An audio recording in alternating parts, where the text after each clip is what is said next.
You're about to see one of the most legendary off-road names make a serious comeback. And if you've ever wondered whether a true 4x4 icon can survive in today's high-tech SUV world, this is the moment you've been waiting for.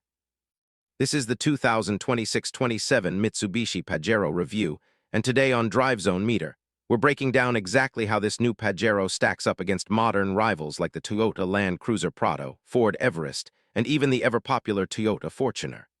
Does the Pajero still have that unstoppable DNA, or has the world moved on without it?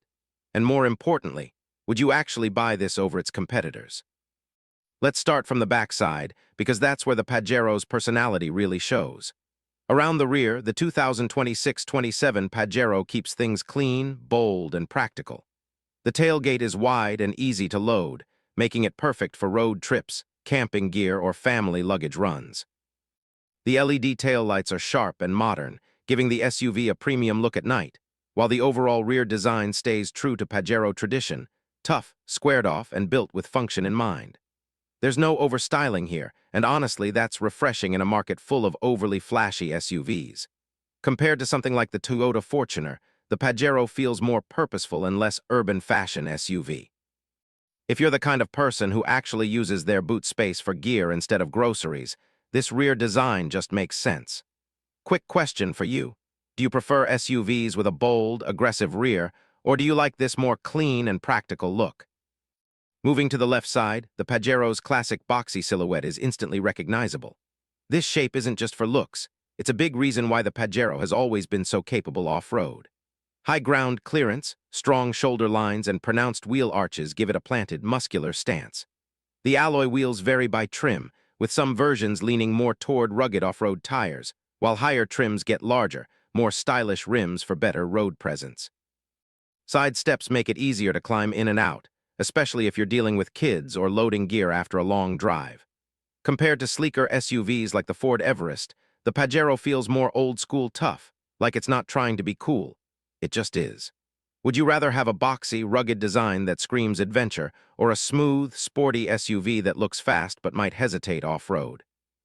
Now over to the right side, and the Pajero's proportions really shine. The long wheelbase gives it stability on highways and confidence on rough trails. Roof rails come standard on many trims, which is perfect if you're into roof boxes, bike racks, or even rooftop tents.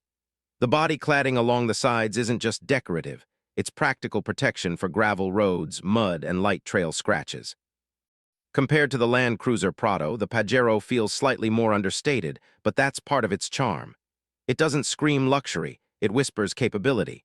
And sometimes that's exactly what real SUV buyers want. Let's step inside, because the interior is where the biggest transformation has happened. The cabin of the 2026-27 Pajero feels like Mitsubishi finally listened to years of feedback. The materials are better, the fit and finish feel tighter, and the overall layout is far more modern without losing that tough utilitarian vibe.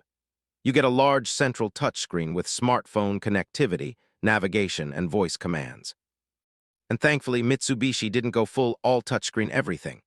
You still get physical buttons and knobs for important functions, which is a lifesaver when you're driving on bumpy roads or wearing gloves off-road.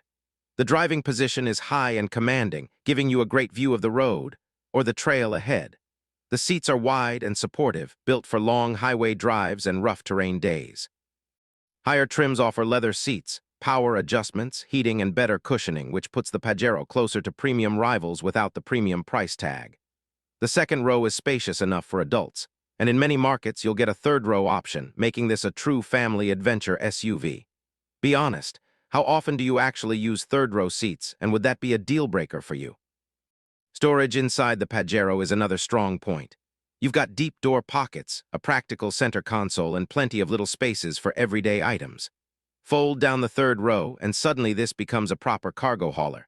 Whether it's luggage for a road trip, camping equipment, or even tools for work, the Pajero is built to handle real life, not just weekend mall runs. Now let's talk engines, because this is where the Pajero has always earned its respect. For the 2026-27 models, Mitsubishi is expected to offer a range of turbocharged petrol engines and strong diesel options, depending on the market. The diesel in particular is going to be a favorite for people who care about torque, fuel efficiency, and towing capability. Power delivery is smooth but confident, and you can feel that low-end grunt when climbing hills or pulling heavy loads. The advanced four-wheel drive system lets you switch between modes depending on whether you're on the highway, sand, mud, or rocky terrain. Compared to rivals like the Fortuner, the Pajero feels just as capable off-road, but slightly more comfortable on long highway drives. On-road comfort has improved a lot too. The suspension soaks up bumps better than older Pajeros, and road noise is noticeably reduced.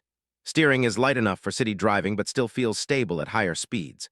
Off-road, this thing is still a beast. High ground clearance, solid approach and departure angles, and underbody protection mean you can take it places many modern crossovers wouldn't dare to go. Let me ask you this. How often do you actually go off-road, and would true 4x4 capability influence your buying decision? Safety and tech are also stepping up in a big way.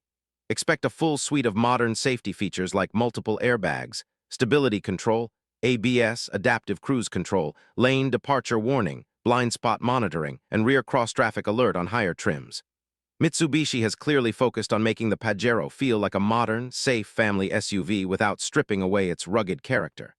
That balance is something not every brand gets right. Now the big question, price. While exact pricing will vary by region, the 2026-27 Mitsubishi Pajero is expected to come in as a strong value option in the midsize to full-size SUV segment. Entry-level trims should undercut premium rivals while still offering real 4x4 capability. Higher trims with leather interiors, advanced tech, and more safety features will cost more. But even then, the Pajero is likely to feel like better value compared to some luxury SUVs that charge extra for off-road ability. When you compare it to the Toyota Land Cruiser Prado or even some European SUVs, the Pajero positions itself as the practical choice. The SUV you buy because you want to use it, not just show it. So here's the final verdict. The 2026-27 Mitsubishi Pajero feels like a proper evolution of a legend. It keeps the tough, go-anywhere DNA that made the Pajero famous, but finally brings the comfort, technology, and refinement needed to compete in today's SUV market. It may not be the flashiest SUV on the road, but it delivers where it matters: reliability, real off-road ability, space, and everyday usability. If you're choosing between something like a Fortuner, Everest, or Prado, the Pajero deserves a serious look. Now I want to know, would you pick the new Pajero over its rivals, or is there another SUV you think does it better? If you enjoyed this deep dive and you want more honest, real-world car reviews, make sure you smash that like button, subscribe to the channel, and follow DriveZone Meter for more first looks, comparisons, and in-depth reviews. Your support keeps this channel going, and trust me, we've got some exciting reviews coming up next.